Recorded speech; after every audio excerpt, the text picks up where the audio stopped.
চট্টগ্রামের রাউজানে বিএনপির দুই পক্ষের মধ্যে সংঘর্ষের ঘটনায় অন্তত ২০ জন আহত হয়েছেন। ২৯ জুলাই বিকেলে চট্টগ্রাম রাঙ্গামাটি সড়কের সত্তারঘাট এলাকায় এই ঘটনা ঘটেছে।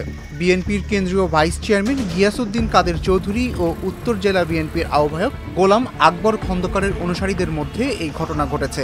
এতে ছররাগলিতে আহত হন গোলাম আকবর খন্দকার নিজেও। তিনি দাবি করেছেন তার গাড়িবহরে হামলা করা হয়েছে। এখানে সমন্বয় আর সমন্বয়হীনতার কিছু নাই। দলের এখানে কোনো মিছিলের প্রোগ্রাম নাই, জনসমাবেশের প্রোগ্রাম। আমরা শুনেছিলাম যে তাদের একটা কর্মসূচি নাকি আজকে ছিল। আর আজকে কেন কর্মসূচি? আজকে 4 দিন থেকে আমি খবর জিয়ার করতে যাচ্ছি। কর্মসূচি থাকতে পারে, যদি সেটাও মেনে নিলাম থাকতে আছে, তারপরে কি হামলা করবে? হামলা করবে? হঠাৎ করে আমরা একটা সংবাদ আমরা একটা মিটিং করলাম 5 আগস্টের শহীদদের স্মরণে।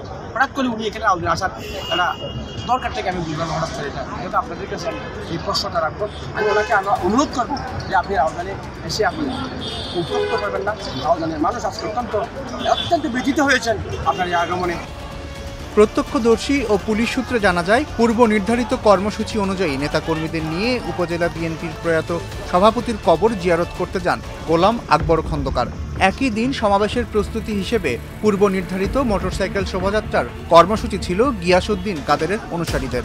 গোলাম আকবর তার বহর নিয়ে সত্তারহাট এলাকায় পৌঁছালে সেখানে অবস্থান নেওয়া গিয়াসউদ্দিন কাদেরের অনুসারীদের মুখোমুখি হন। ওই সময় দুই পক্ষের মধ্যে সংঘর্ষ লেগে যায়। এতে দুই পক্ষের অন্তত ২০ জন আহত হন। ঘটনাস্থলের ভিডিওতে দেখা যায় গোলাম আকবরের বহরের একটি পাজেরো জিপের সামনে পেছনের কাঁচ ভেঙে চুরমার হয়ে গেছে। গাড়ির ভেতরেও ক্ষতিগ্রস্ত হয়। এ সময় পুড়িয়ে দেওয়া হয়েছে কয়েকটি মোটরসাইকেল। এর পরপরই যানবাহন চলাচল বন্ধ হয়ে যায়। পুলিশ আসার পর সড়কের একপাশে যানবাহন চলাচল শুরু হয়। প্রয়াত বিএনপি নেতা মহিউদ্দিন সাহেবের কবর জিয়ারত করার কথা ছিল আজকে। ওটা কেন্দ্র করে উনি যখন আসতেছিল কবর জিয়ারতের জন্য, তখন এই সংঘর্ষের ঘটনা ঘটে। সংবাদ নিয়ে আমরা ঘটনাস্থলে গিয়ে শান্ত করি। পরিস্থিতি আপাতত আমাদের নিয়ন্ত্রণে আছে। রাউজানে গত বছরের ৫ আগস্টের পর সহিংসতায় মোট ১৩টি হত্যাকাণ্ডের ঘটনা ঘটেছে। এর মধ্যে 10টি রাজনৈতিক হত্যাকাণ্ড।